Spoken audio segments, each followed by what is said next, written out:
ಗಂಡರ ಗಂಡ ಗಂಡ ಬೇರುಂಡ ಭೈರವ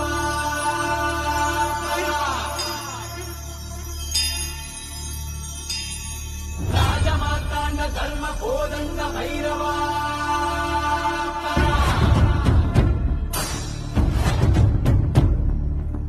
ಕೋಳು ಗಲ್ಲ ನೆತ್ತಿ ಮೇಲೆ ಬಿಚ್ಚು ಗತ್ತಿ ಯೋಧ ನಿಂತ ಏಳು ಸುತ್ತು ಕೋಟೆ ಮೇಲೆ ಸಿಂಹದಂತೆ ಕಾದು ಕುಂತ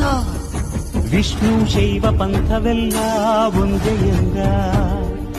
ದಾನ ಧರ್ಮ ಒಂದೇ ನನ್ನ ಜೀವವೆಂದ ಕುಲಮತಗಳನ್ನು ಸಮ ಎಂದವನು ನೆಲ ಜಲಗಳನ್ನು ಉಸಿರೆಂದವನು ಹೊಸ ಚರಿತೆಯ ಬರೆದನು ಕೆಂಪೇಗೌಡ